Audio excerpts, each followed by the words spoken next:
Physical life, physical life is good.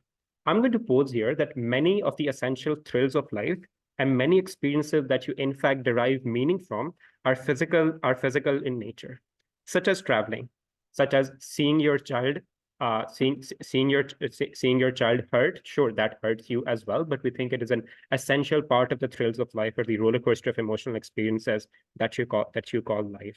But there are other experiences in which the physical aspect is indispensable from their joy, and you cannot necessarily detach the two. Touching someone, touching stuff, hugging someone, having sex with someone, we think these are like necessarily physical acts from which you gain a lot of pleasure and gain a lot of meaning in life.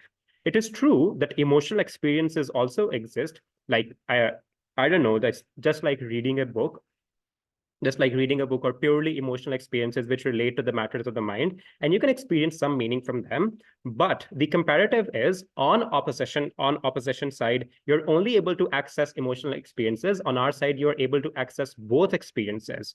And we posit to you that physical experiences, in fact, enhance emotional experiences. Sure, you can have a friendship in instrumentality, but the way to explore that friendship is going on a tour. It's traveling with that friend, is hanging out with that friend, etc. We think these are physical experiences which enhance the quality of those emotional experiences. What is the comparative then going to be when you opt to remain in this instrumentality? One, we think your life is going to be very boring and mundane, likely that of a brain dead, likely that existing like a brain dead orb who doesn't feel much about anything, who isn't particularly enthusiastic about anything. Why is this likely to be the case? When you don't experience any physical pain or suffering, this also probably means that the value of joy, because it is relative, is also highly diminished on opposition, is highly diminished on opposition side of the house. And physical pain, especially because of its character and because of its scale, is very important for you to have the contrasting contrasting joy. Just like good physical experiences enhance good emotional experiences, I would say that physical pain also enhances emotional pain. So yes, emotional pain can exist on their side. You can contrast it with emotional well-being, but the duality of feelings here, or the duality of experiences, is very good if you want to experience them to the full extent. Two, there is likely going to be a devaluation of your own individuality and experiences, because literally you have access to billions of shared memories, histories, experiences and feelings. The likely scenario is that you're just going to detach from this crowd and not pay attention to any particular feeling, and not because you're not able to pay attention to what is happening to yourself, and your own individuality is undermined. Even if you pay attention to one particular experience, such as that of the popular person in instrumentality, that the most successful person in the instrumentality, and you try to live those experience those feelings viscerally, we still don't think it is a correct comparison to make. Because sure, you can watch a movie on opposition side of the house, but you can live a movie on government side of the house. Sure, you may not be able to trek Mount Everest on government side of the house, but even if you trek a hill, that is far more enjoyable than feeling or seeing other person, or seeing other person, or knowing that other person trekked the Mount Everest. We think the level of feelings that you get is simply not comparable. Opposition is probably going to say that these shared experiences in history probably creates empathy. I'm going to flip this preemptively and say that this creates desensitization, because now you have access to millions of people who are experiencing war right now in Ukraine and Gaza. How long and to what extent are you going to feel for all of them? The likely human reaction is desensitization and detachment. Two, what the fuck do you do with this empathy? I mean, you really cannot action upon it. You don't have any physical substance to make any change in the world. But even if you did, the problem here is that who takes the action? There is going to be a lot of division and conflict of what is actionable, right? Billions of people are in this instrumentality. Who emerges as a champion? Specifically, who emerges as a leader? Or should the majority's opinion be demanded, then the minority is going to be pissed off, etc., etc. A lot of problems with actioning on empathy. Second thing I'm going to talk about in my speech, why Shinji specifically. I'm still confused about this, but I'm going to assume, or going to say that this is reasonable, that Shinji assumes some sort of administrative or some sort of managerial role in this instrumentality, simply because of the fact that he is the son of the founder and the creator of this instrumentality, and is in very important position. I'm going to say that, in fact, rather than enjoying power, Sheen is going to attract a lot of curses. This means that everyone who is discontent with instrumentality is going to target their curses and target their resentful feelings at Shinji. We don't think Shinji is particularly going to be fond of being the target of curse words in this instrumentality. We think it is going to be a horrible experience for Shinji, especially because he can now only experience emotion and cannot like supplement it or complement it with, I don't know, traveling or climbing a mountain, right? So this is a lot of burden on shoulders that we don't think Shinji is particularly wants to take. Before that, I will take a point from closing. Okay, so the thing that you're forgetting is that in instrumentality, you live forever. So even if you feel detached from some experiences, you have infinite time to explore different interests that interest you at any given time and explore such memories. Even if you know geography, you don't have to think about it. You can choose and select what you want to think about. I can probably make a whole case of as to why mortality is good. Shireen make a case of why having a finite life is good inherently for meaningful experiences, because it pushes you to experience adventure in life. You're just going to be brain dead on opposition side of the house. Thank you. Anyways, so on we think it is very likely that a negative backlash is going to come from the members of the instrumentality, because this is a new experience, etc. You're going to live infinitely, so everyone is going to be bitch about it. You're going to be the center of attention of this bitching. We asked Shinji to escape this cruel circle. Third question in this debate then quickly, will other people come back? I'm going to say some people come back, some people don't come back. Who are the people that come back? People who do value physical experiences, people who do value living in the fucking earth and experiencing it physically and not just viscerally and emotionally. This is good because when Shinji rejects instrumentality, he's exclusively surrounded by people who value those physical experiences as well. So this means that he has more companions to experience those physical experiences with, and more fellows to experience those physical feelings and stuff with, more similar-minded people that Shinji is surrounded by.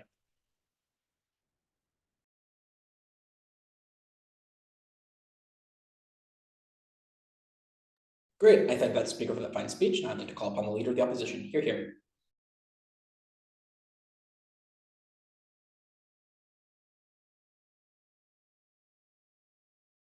Can you hear me okay? Yep, you're audible. Okay, great. Let me just get my timer up. I'll take a POI around 5 minutes.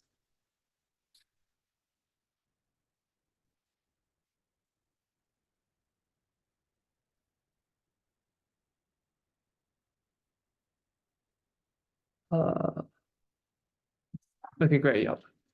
Okay, starting in 3, 2, 1.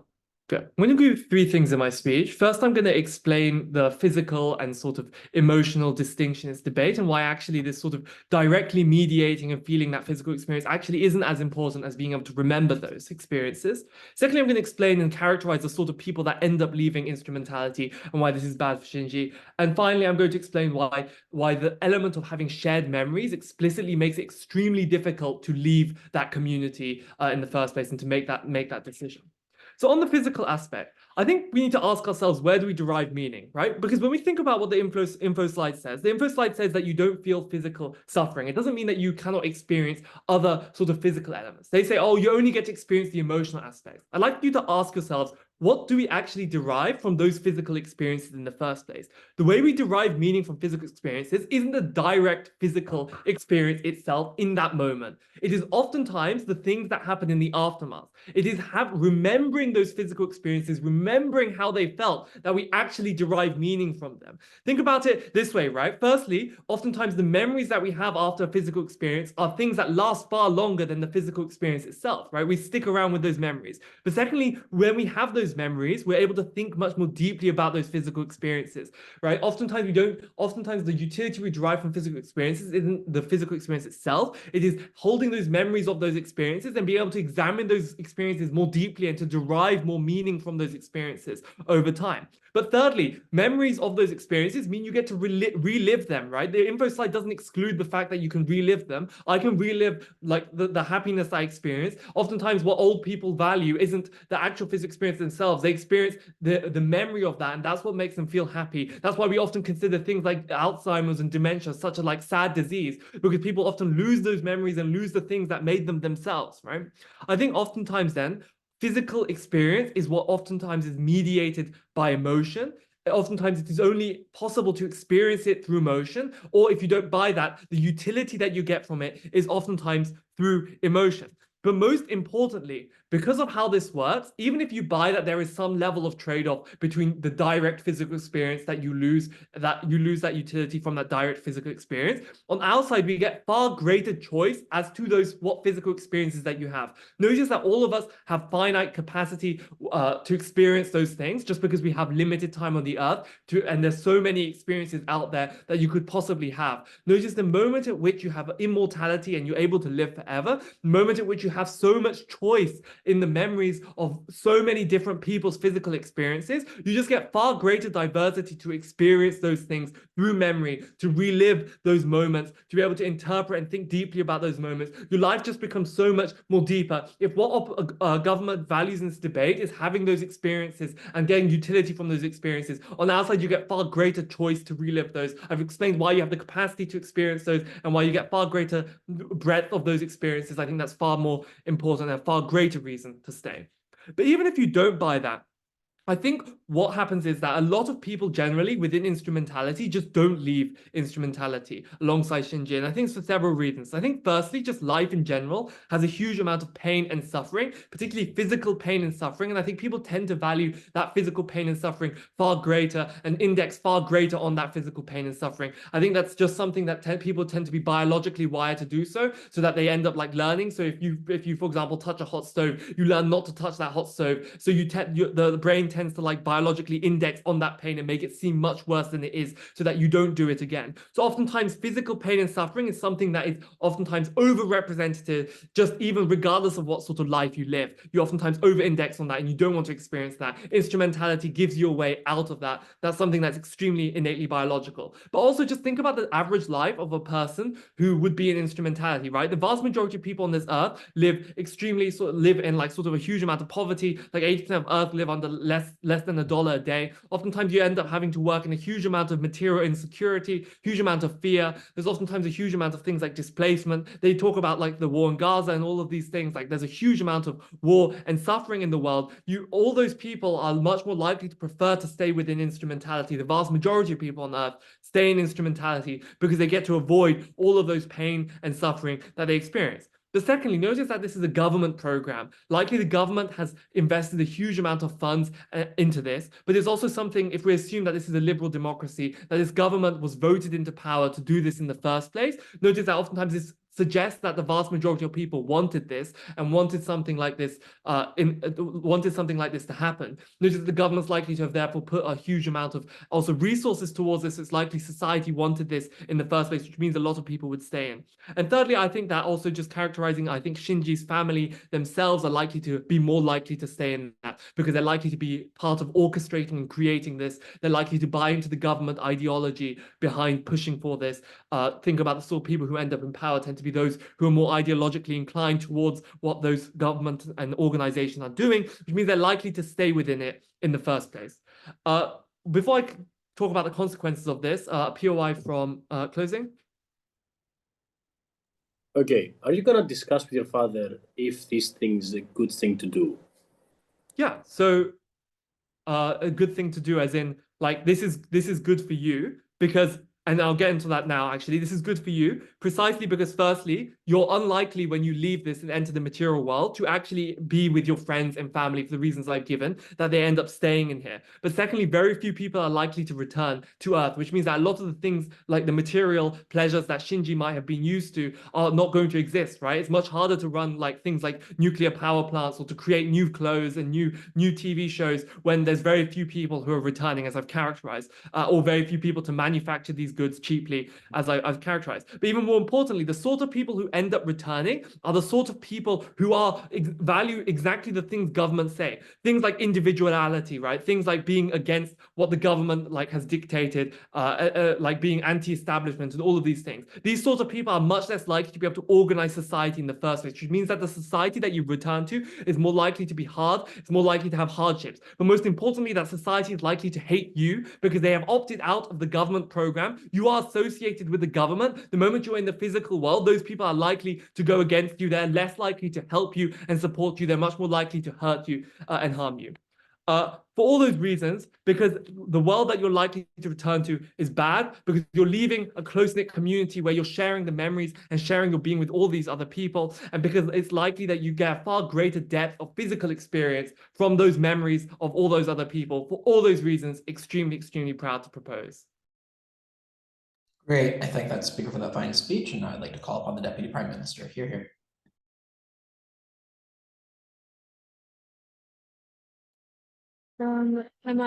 Wait a second.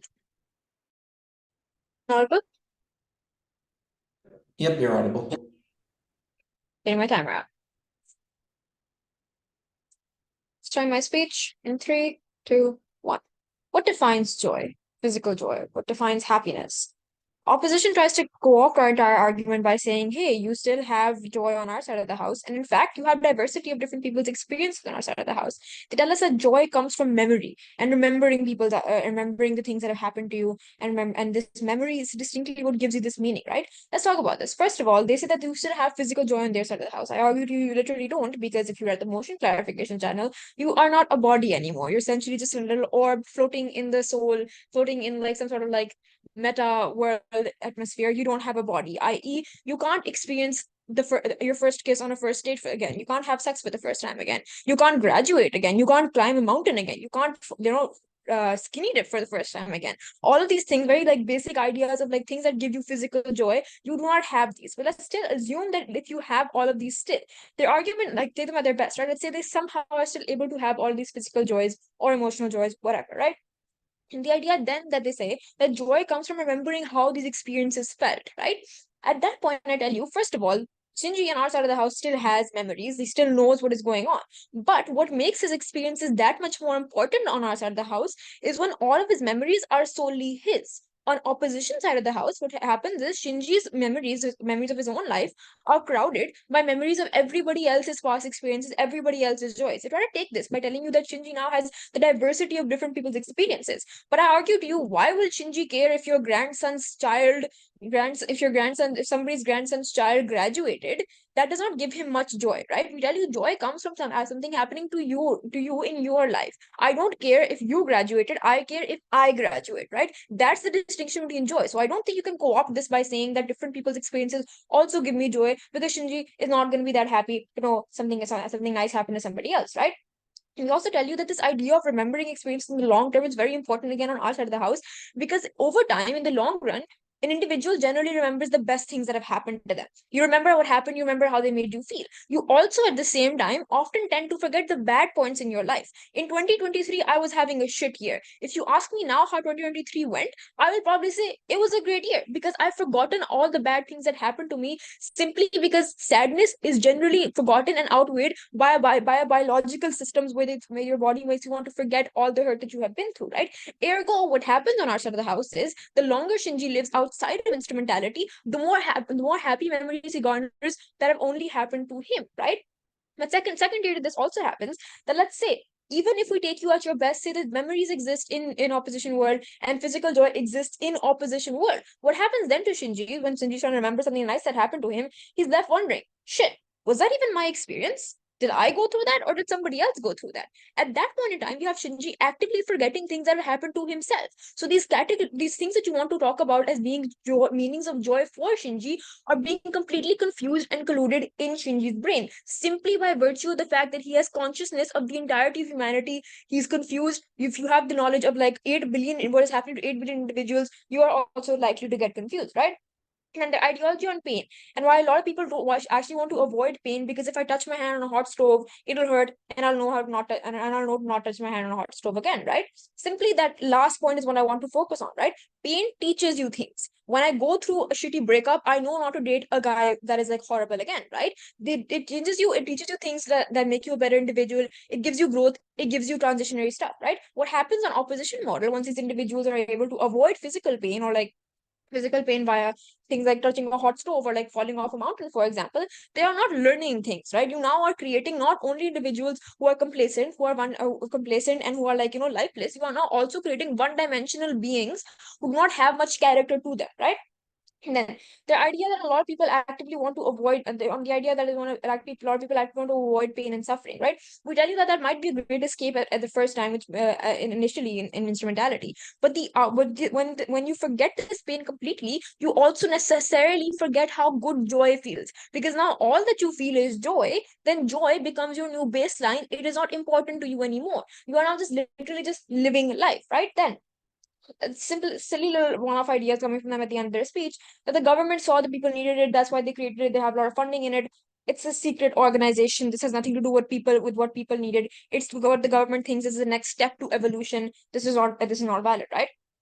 Now let's characterize who stays and who leaves, right? Tell you that the people who we argue to you that the people who stay in instrumentality are likely to be individuals at the top of this, like, cult like instrumentality situation, right? The people who are involved in the creation of it likely have been brainwashed by it. We don't think we want to argue for these individuals who leave instrumentality because they are too far gone. They're unlikely to be a lot of joy and fun when they come out. Before I move on, is there a point?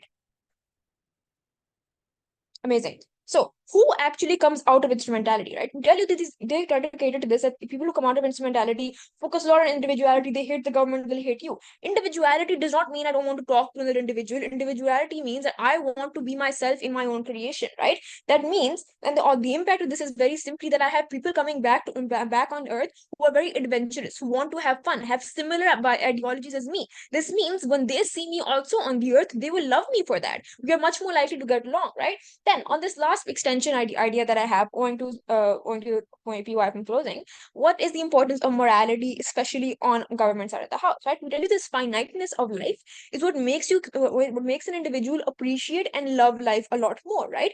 Because, for example, each opportunity that you get that I get in my life, for example, to like go on a trip or like meet a friend, fall in love with somebody new, will all feel like something that is new and is a once in a lifetime opportunity for me, which is why I'll be much more excited to do it. It doesn't matter if I choose to do it or not. The experience of it, or the thought, or even like just rationalizing whether I should do this or not, is going to be a lot more exciting because it is seen as a once in a lifetime opportunity. It feels a lot more valuable. On opposition side of the house, let's talk about what happens in both instrumentality and individuals on Earth, right? In instrumentality, these individuals are already living forever. They try to take this away by talk about this and saying that desensitization goes away. If you're living forever, either in real life or in instrumentality, you are likely to be desensitized because you have just seen a lot of shit. And you're even in instrumentality, if you have a finite life somehow, you're still going to be desensitized because the amount of horrible things you have noticed, right? But what happens on opposition side doesn't come out of instrumentality, so that actually does not matter. We tell you very importantly on this last point of desensitization, right? Because none of our cases are actively refuted by them.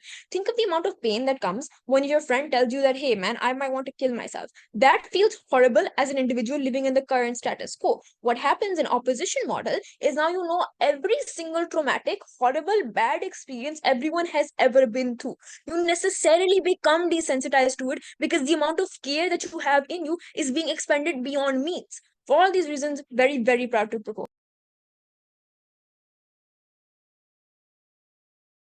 I thank that speaker for that fine speech. Now call the DLO. Hear, hear.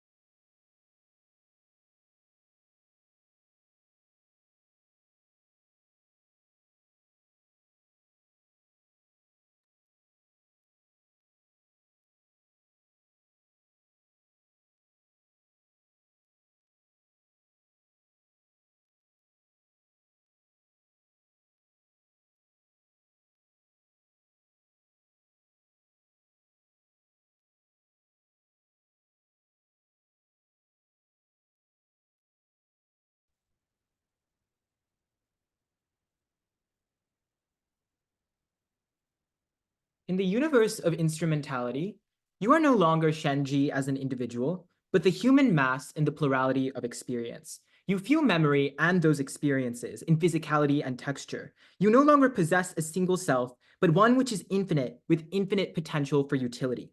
These are not just movies you watch when you live in the universality, but psychological experiences which are deep and changing. Because memories and experiences are not just channels that you click past. They imbue brains, they imbue consciousnesses with physical changes, with experiences that you feel. They spur emotion, they spur change, they rewire your neurons. And so for them to say that this does nothing to you except just provide a movie that you can watch is ridiculous.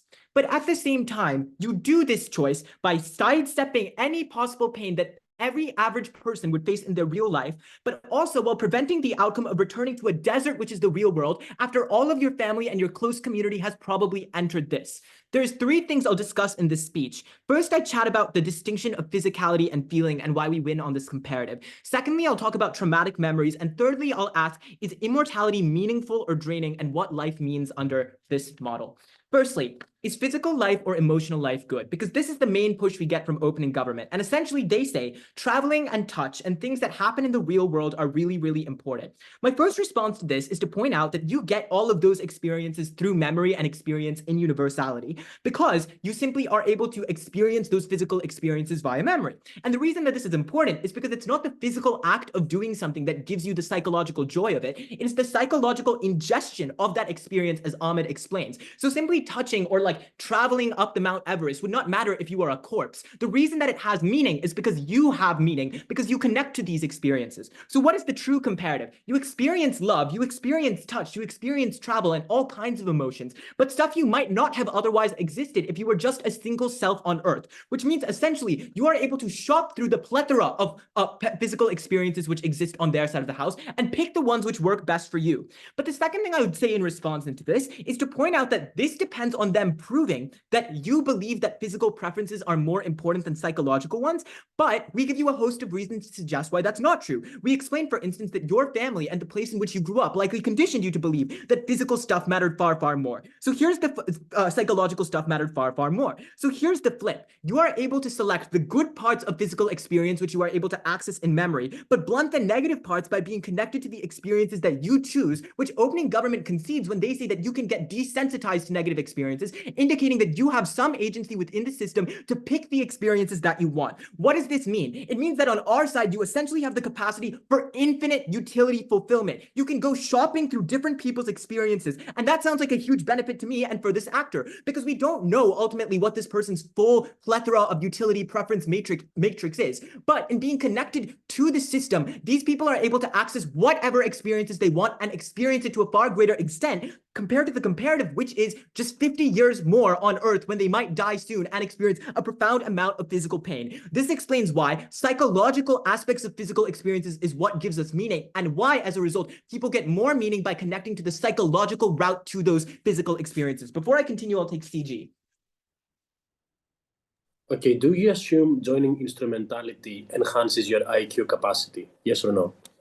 Yeah, probably, right? Because you are sharing the experiences and memories of a ton of other people. Like that seems quite true, right? You have infinite data and stuff, so that doesn't really make sense. The second thing I'm going to talk about is why psychological pain from traumatic memories is not an issue in this debate. And I have three things that I want to say here. The first thing is to point out that traumatic memories will not be a major part of the instrumentality experience. And the reason for this is because traumatic memories get watered down in the mass of memories that exist. Not just the volume of psychological experiences, but also the collective conscience reaction to this. And I note that opening government concedes this when they indicate that you can choose to be desensitized from certain experiences. Secondly, even if you experience pain, you are heavily removed from it because you feel yourself as being part of a collective whole of so many diverse experiences. So very few painful moments and traumas are things that you can harp on. You become removed and disattached from any individual experience, but you gain psychological plurality to index on the ones that you like. But thirdly, even if psychological pain is a prospect, Shinji himself underestimates the extent of psychological pain that he will experience for 4 reasons. First of all, because he was likely indoctrinated by his parents to believe that this was not going to be a negative thing. It was his parents who were the brain children behind creating this thing. They probably fused him with a bunch of like Buddhist type shit that told him this kind of experience would be good. Secondly, because most of his family is joining it, the fact that it's people most close to him who are doing it make him feel like it's going to be safe. But thirdly, because people in general tend to underestimate psychological consequences as opposed to physical ones for the reasons that they can very explicitly remember physical pain. Like to this day, the worst experience I faced was having appendicitis, which was the worst pain in my life. And oftentimes those experiences of pain, which are very routine for people, people are worth very, very dramatic responses. But fourthly, because people oftentimes overweight the counterfactual risk of going back to a deserted place on Earth where they have no access to friends, no access to families, where their life is super, super unclear on the counterfactual. We remove all physical pain, and this conception of physical pain is likely the thing that Shinji indexes on more. The final thing I'm then going to discuss is whether immortality is draining or meaningful for this actor. So opposition is likely to say that immortality is bad because it causes people to lose motivation, that they won't do things because life becomes a drag.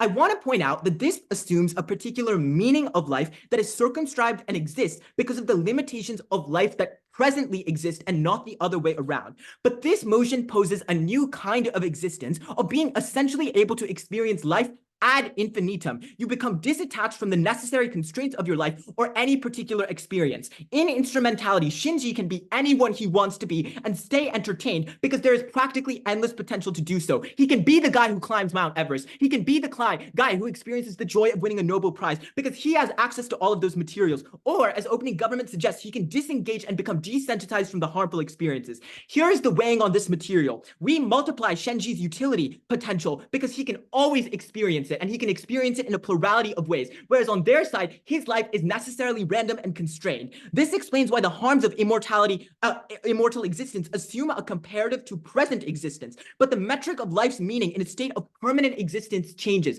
Instead now of trying to cram a bunch of achievements into a very short life, you become a part of a whole, an experience that you participate in and watch from time to time and are therefore able to experience and see the utility benefits of. The benefits of this are vast and ranging. It means that this guy is better able to experience joy and gain utility in his life, which is the most cutting metric in this debate in the ways that he sees fit. That is only possible when he is a part of this experience. I'm so proud to oppose.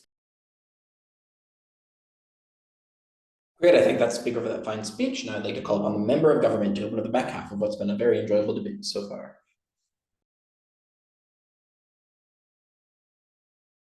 Hi, am I audible? Yep, you're audible. Amazing.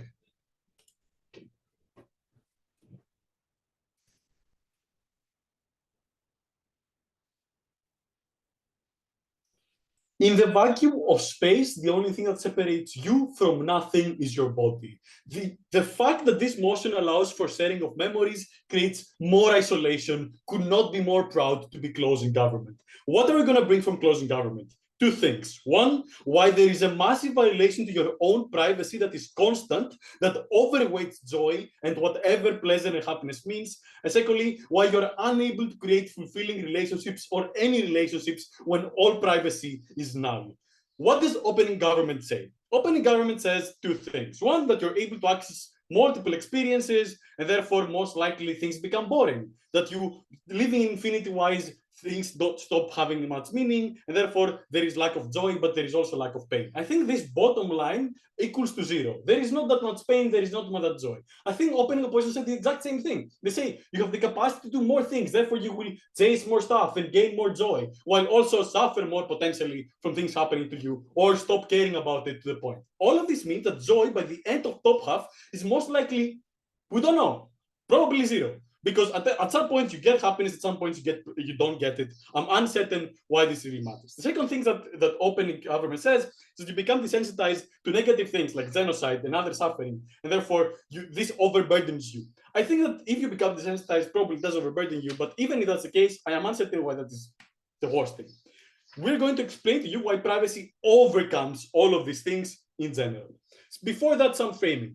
Why are people unlikely to opt into the system? Why at least many people are unlikely to opt into the system? I think three reasons. One, religion. Like religion most likely is will be against this weird technology that all of a sudden stops God from existing and pushes you into like a vacuum of space and a server. I think most people are somewhat religious, are unlikely to opt into this. Secondly, bodily autonomy. People really care about their body. They don't want to lose it. In general, like this is why we have rights and human rights. But in a third level, I think just skepticism. Imagine how many people don't do vaccinations just because something is inserted to their body. I think the point that your entire body ceases to exist, or at least your mental space ceases to exist, most people are unlikely to opt in. Some people are likely to opt in. These people are most likely the people in society who have nothing to lose, who don't have friends, who don't have the capacity to live life in a way that they feel fulfilling.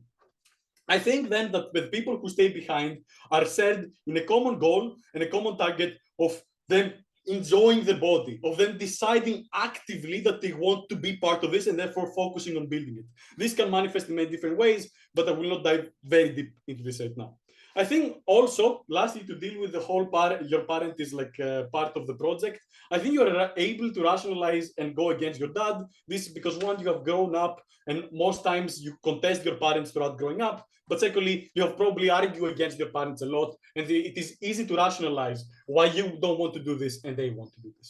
Going to the privacy case, why notions of privacy of bodily autonomy are important to the actor? I think 4 reasons. 1, most of the ethics you grow up with were formed at a very young age. This looks like your religion, your essence of property, your essence of choice. This is very hard to change, even in eternal lifespan, because all of the memories you have are compared to your early memories. Therefore, it is very hard for this sense of privacy to stop existing for you. Secondly, I think religion and culture, especially in the Western world, focus a lot on privacy. Most likely, this project all happens in a state that has this capacity. Like the state and property and your ability to own things is a way main centric of your identity. Thirdly, I think things like housing, healthcare, education are linked to concepts of privacy in general. You're the only one who can enjoy your house. Nobody can enter it unless you allow it. This means that people, since they have most times some connection to land, they are likely to also value privacy a whole lot. But fourthly, your reality and your brain bounds the idea that your thoughts are private to you. Even if the internet is directly violating your privacy, even if there are cameras outside your door, you still have the ability to minimize, to know what the fuck is going on in your brain. The moment you enter this thing, all of this ceases to exist.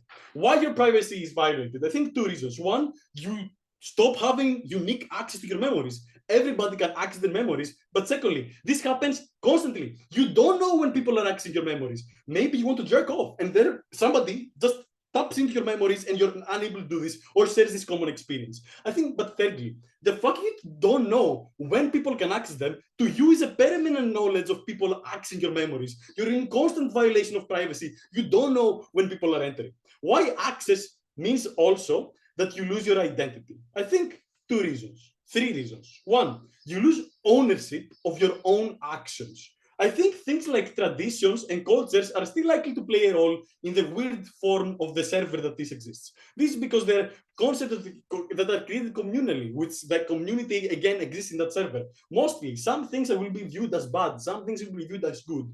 You are unable to do things that might give you more pleasure if they're bad, because now people think you are, because people can monitor you constantly. This means that your choices are also minimized to the point you enter the server. But secondly, I think that in general, people like just privacy itself is the means in which you can fulfill the life you want and fulfill things that you enjoy because you keep them private and therefore you can enjoy them through nostalgia.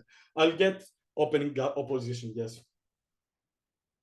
Yeah, so you have given generic reasons why people care about privacy. Why would Shinji, who grew up in a family whose central project was to dismantle any sense of self, care about privacy? And why does that matter more to you than losing your family? No, like, sorry. I just gave you, he has a brain, you don't have access to his brain before he enters it. I think that's a unique reason. Secondly, the fact that you grew up in a capitalistic weird system does not mean that your parents also devolve into this. Maybe they did it for the money. Maybe they did it for the legacy. I am uncertain why they still believe that privacy does not matter if they develop this. But thirdly, I'm uncertain how they can able to violate all of these concepts you have in school, religion, etc. that you're surrounded with. Why privacy matters more than happiness? I think we have 4 reasons on this. 1, you have ownership of the idea, but secondly, happiness is short-term, on the moment. Privacy is constant in the way that it is violated. It is a constant violation of how you feel. But thirdly, happiness fluctuates. Like you are not uncertain of something being bad or good, but the fact that you're feeling it and it is unique to yours is only done through privacy. And fourthly, it is irreversible. You can never get that privacy back. Lastly, on relationships.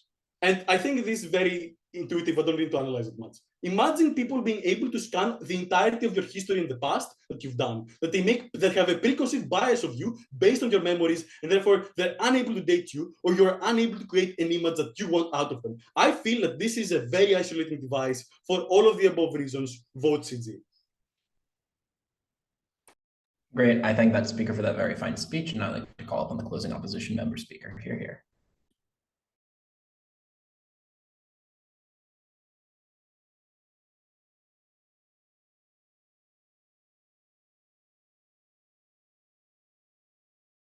Can you hear me? Yep, you're audible. Okay, so I just had some serious, like, I can't explain this, but I literally, as soon as I clicked the Zoom button at first, my computer literally just had, my computer screen is basically blue, other than like the Zoom call. This is very bad. So Aris is just setting up his computer. Can you set it up on your, like this? I can. Do you mind if you, like, I'm really sorry about this. Like, I've never had this happen before. I don't know what's wrong with my computer. Your time. We'll wait. Okay, thank you. Like, I can start on this if the timer runs out, but just tell me when the time runs out so I can start on time if I have to. But I just don't trust that this thing will die soon. So,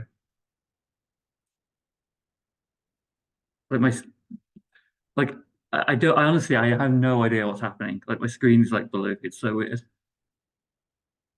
It's an old computer. Well, we can see you and hear you.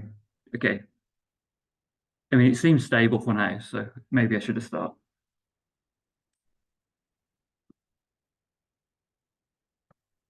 Okay. What room number? What room number? What's our room number, guys? Yep, you're still audible and visible. Okay. Should I just start on this then? Because I think this is fine now. Even if the rest of my screen is blue and it's a bit weird. Okay. So, okay. Yep.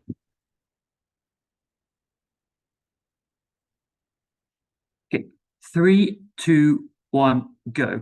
Pain is horrific and it is traumatic, and it's the most horrific and intense feeling you can feel. If you've ever broken your leg or just simply even sprained a finger, without pain medication such as paracetamol, let alone morphine, this is something that's almost unbearable as a human.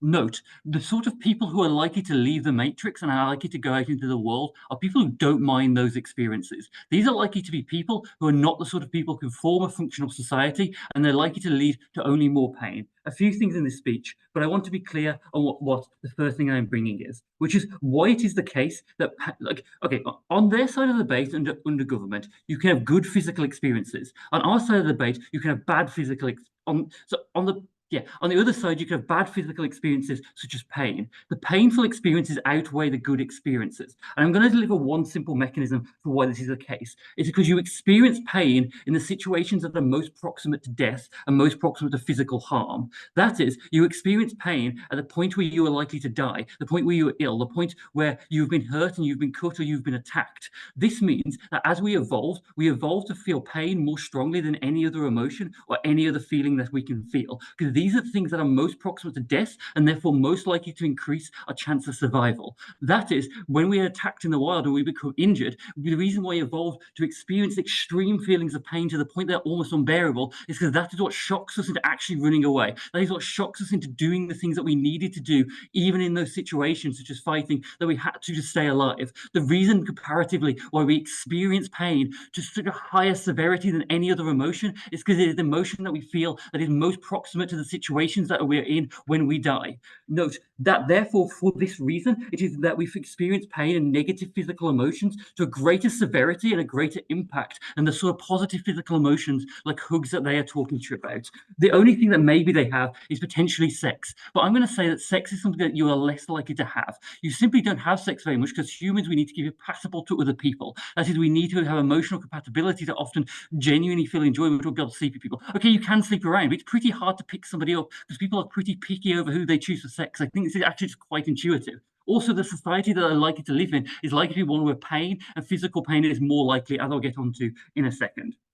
I will also say this weighs over any emotional experiences as well. It weighs over any of the clash on like the emotion within the ether or the emotion outside of the ether, because physical pain, as per my analysis, is something that's more proximate and more extreme than any sort of emotional happiness you feel due to memories that you have from the past, because those memories are not proximate to the situations in which we're most likely to need to survive in, and therefore we didn't evolve to experience them to such a great degree, because like obviously survival of the fittest, the situation situation where with pain, because the situation that's most proximate to death, the people that experience it the greatest are the more likely to survive and more likely to reproduce and pass the genes on, and therefore you're more likely to get a situation where we experience that emotion of pain more than other emotions. Okay.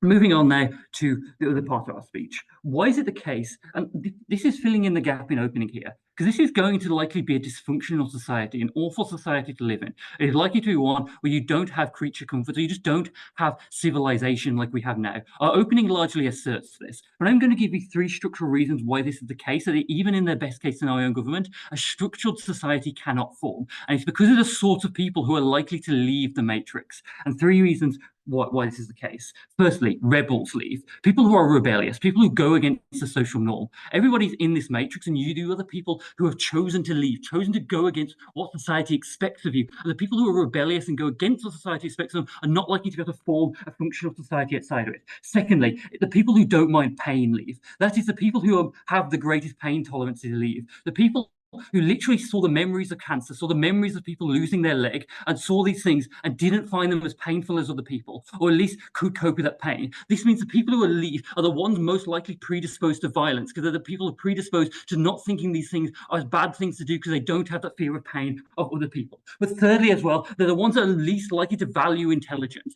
This is because they've decided to leave literally the whole of human knowledge. They're literally as intelligent as humanity can be because they have the knowledge of everything, and they decided to leave that behind for just having one human memory and one human brain. No, the issue with this is they're probably not likely to be people who value intelligence and value critical thinking to form a society and to form complex things such as science and such as engineering, to create things such as electricity. Why is this bad? It's bad because we don't form a society where we can form stuff such as, we don't have a functional society, we don't have a society where we can form stuff such as electricity, such as like policing, such as actual medicine and pain medication, etc. This means that even just because these things require large numbers of people and large amounts of structure as well, even to create an electrical cable to transport electricity, you need someone to mine copper, you need someone to make the machines that you need to mine copper, you need someone to actually transport the ore from the copper mine and to process the copper ore. You need all these technical things and all these things that specialized jobs that need loads of people to do that you just don't have. Why is this bad? It's bad firstly because of the fact you just don't have things such as electricity and running water, which you take for granted nowadays. Secondly, we also just don't have things such as food and shelter, which means you're scared. You're scared where your next meal is going to come from. You're scared if you're going to get hurt and you're injured, or how you're going to find a nice place to stay when it's raining and it's cold in the middle of winter and you feel frozen. But that's the most important thing. It's the important thing is you feel more pain than anything under our side of the house. That is on their side of the house. If you leave, you're not living in a nice modern society. You're living in the dark ages. You're living in a place where disease is common and you don't have medicine and you don't have pain medication. You're living in a place where there is violence because of the fact people are likely to be uncivilized. You are living in a place where I'll take a POI first from OG. Sir, it is 2016. Why are you living in the dark ages? You still have all of these things created. Choose to leave the matrix are the ones, as per my analysis, that are likely to be less civilized, or the ones that didn't choose to go in the first place. The people who are outside of it are likely to be the ones that are least civilized, and therefore you go back to the dark ages per the analysis that I said. Note then, why is it bad? And note also, on top of this, it also fills in the gap over why you are likely to be attacked as the person who put them in the matrix. It's not just simply because of the fact, because you're the child of this person who put them in the matrix. It's not just simply the fact that you're the child of these people. It's the fact that these people are likely to be savages. They're likely to be violent people who don't necessarily care about rational logic, but care more about aggression and violence. You are likely to be attacked for those reasons, and this is likely to cause you pain. And as per my analysis, this is the pain what is the worst to happen. Note, under our as I was explaining to you, you don't have any of the creature comforts that you have. You were likely to die at a young age in a painful thing, just like everyone did in the Dark Ages in their 40s, because of the fact they just didn't have medicine, they didn't have nice treatments, they didn't have vaccines, etc. And note, pain is awful. It's extremely acute. If you've ever felt pain in your life, you've broken your leg, it's absolutely horrific. If you know pain medication, that's likely to be what you're going to experience. I give you the analysis for why that's the case and fill in the gaps. Vote closing opposition. Great, I thank Madam Speaker for that final speech, and now I'd like to call upon the government whip here.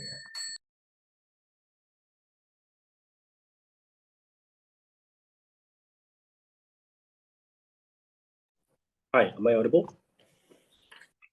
Can be someone very. You're audible. Great, thank you. Give me a second to organize my notes.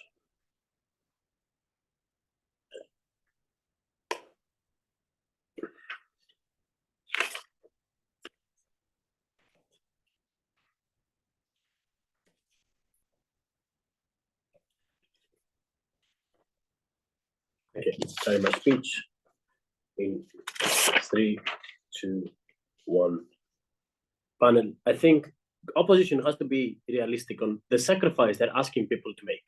They're asking people to terminate their lives as they know it, the proximity of the agents they have in order to be able to join this kind of cloud that will give them internal life.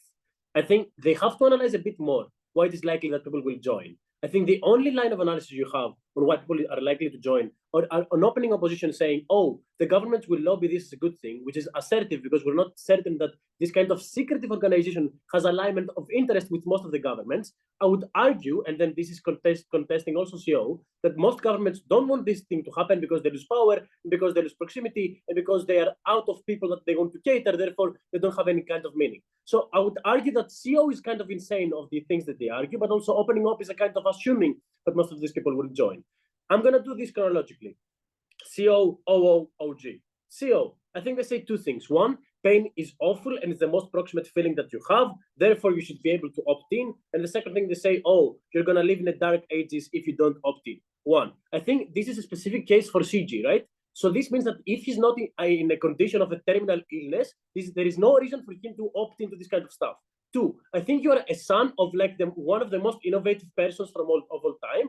This means that you probably have access to good technology and good education. Okay, I will take you in a sec. I will take you like at 5:50. You have good access on good education, good technology. You can actually move around of the circles of the system and to be able to afford yourself a good life if you stay behind. The third thing is like, you still have mental pain, and I'm going to prove in my rebuttal to opening up that mental pain, compartmentalizes and stacks way more than positive things that you feel in their side of the house. This means that the physical pain that you're avoiding per CO is not that of a benefit if we prove that the piling up of mental pain exists in their side of the house.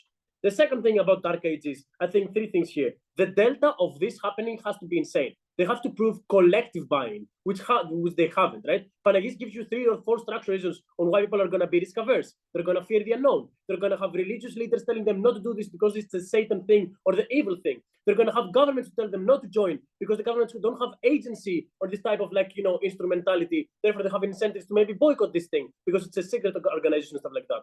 I think people, lastly, and I think this is the strongest mechanism, don't want to opt out from their agency, right? Because it is uncertain if other people will join at the moment that you're making the decision. So you're going to be risk averse and default to make sure that you're going to see your wife and your kids again, rather than just bet that they will also join. Because this is probably a secret vote if you're going to join or not, right? You won't have the capacity to discuss with others if you're going to join. So because people are risk averse, they want to maintain safety. They want to maintain their agency to their life. They want to maintain the image of their body. They want to maintain the life they have already shifted through the critical junctions they made, the job they have, the positive and the negative feelings they have, right? So at the end of this debate, I think closing opposition, in order for the case to win, for dark age and stuff like that, they have to prove exclusively why Shinji, if he doesn't opt out, he will be like a victim of the dark ages. But I think this is not the case, proving that you are like a beneficiary from this kind of project and you have some type of agency, but then too, that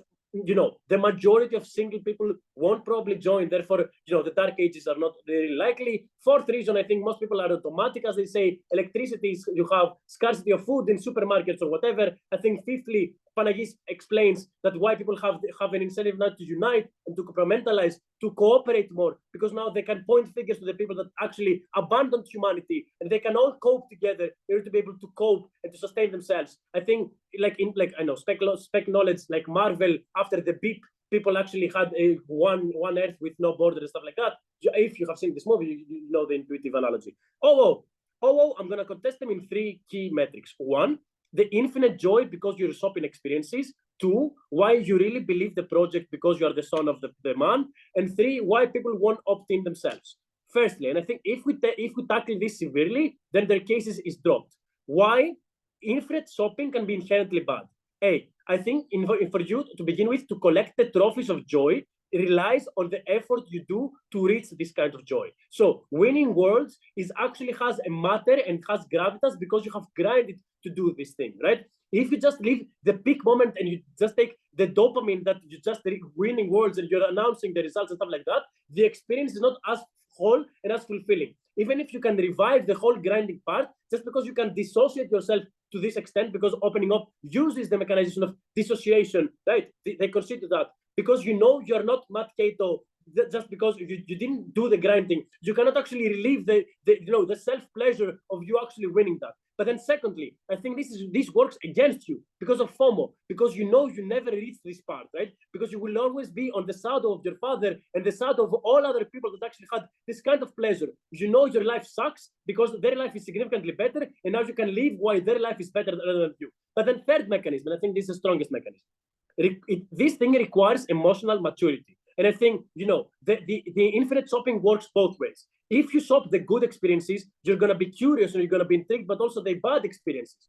You're going to, and this is a trigger warning, you're going to know how it feels to be, robbed, to be raped, to be beaten down, because you're curious, because you have infinite time and you want something to just be something entirely different from what you have already felt. This is breaking the deadlock of desensitization of opening half, because we explain why the negative feelings that you're going to be curious about engaging are going to pile up more. And this is the analysis. We think that there are things that you have irreversible effect on, and that you cannot opt out the moment that you feel them. The mental pain of losing your agency, the mental pain of knowing that other people know your dirty secrets, your dirty thoughts, the thing that you might hate your father because he stigmatized you or he abandoned you for this project. I'm really sorry, I lost my time. So secondly, they say, oh, you really believe this project because you have been brainwashed for your family. I think, one, this is not entirely true. And two, I don't think, people know, or it is not certain that all these people will join, because we assume that some people will have to stay back to maintain this thing.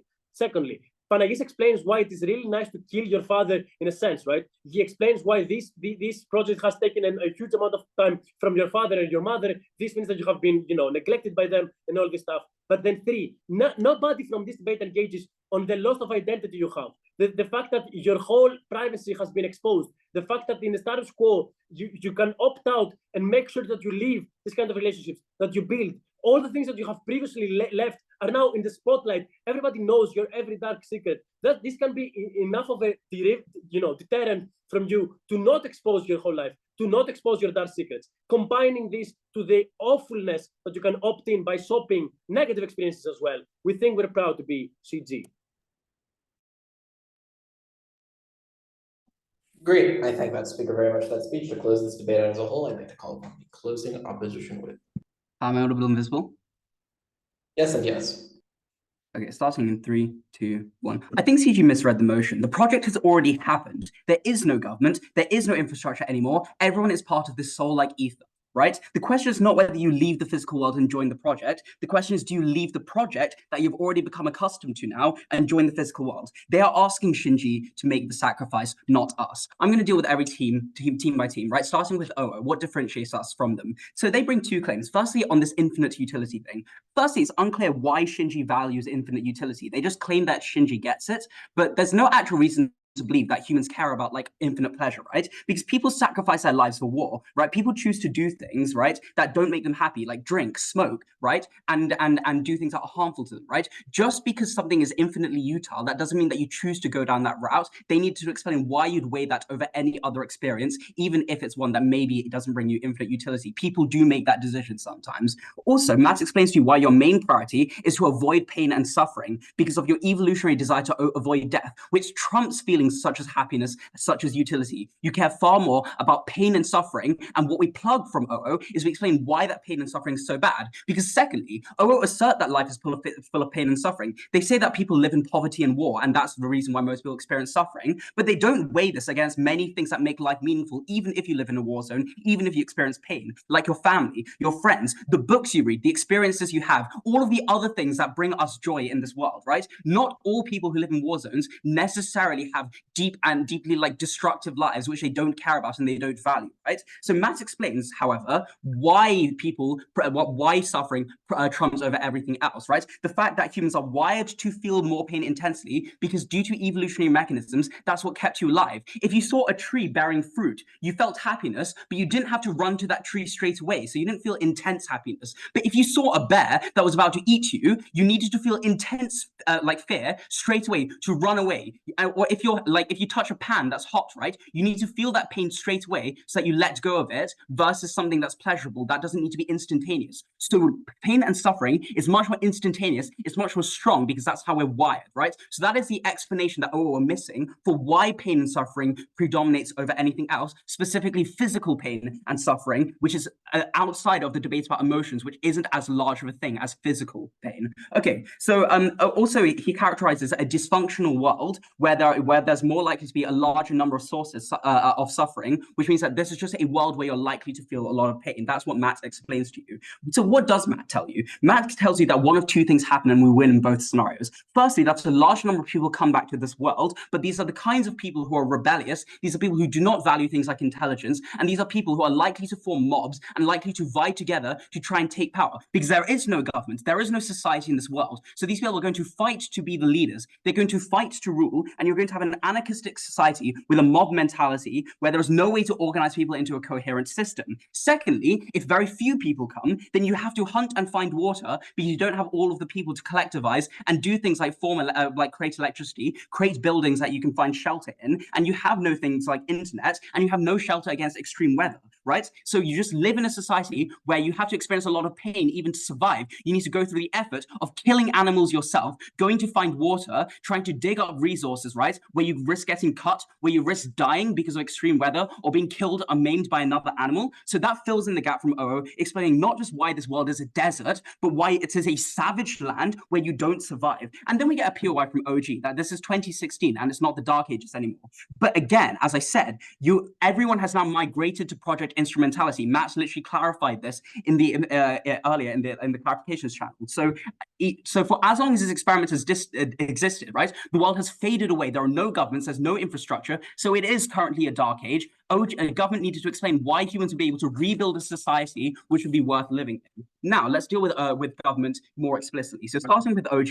So they tell you about physical experiences being great and enhancing your life, but that only works when you're inside a body, where you have a hormonal system, where you have organs, where you have chemicals that make you desire and need all the things that government tell you about. If you don't live in a physical body, then all of the physical pleasure that they talk about isn't something that you'd care about or want in the first place, because you don't desire sex, you don't desire all of these things, because you're outside of that body now. But secondly, physical pain also exists, and they never weighed why physical pleasure is more important than pain. But thirdly, even if physical experiences are better, right, we think that just like the threat of dying and stuff like that outweighs that. But also then they say that instrumentality, the experiences in instrumentality are unsatisfactory because you can't focus on specific memories because you become detached. I don't know why. I have millions of memories. I can pick and choose. There's no reason I become detached. I can just choose which one I feel. There's no reason to run away. But also the fact on this like whole idea of desensitization, I think feeling and experiencing those memories to yourself instead of just seeing them from an outsider perspective means that you don't feel desensitized, because no one gets desensitized to their own memories. People are always passionate about the things that they care about. If you lived in war your whole life, you never cease to be angry that war was happening. I don't think people get desensitized to this kind of suffering. But finally, they say that Shinji will be hated, so he should leave. But again, as Matt tells you, the kinds of people who leave are people who are unhappy with the system.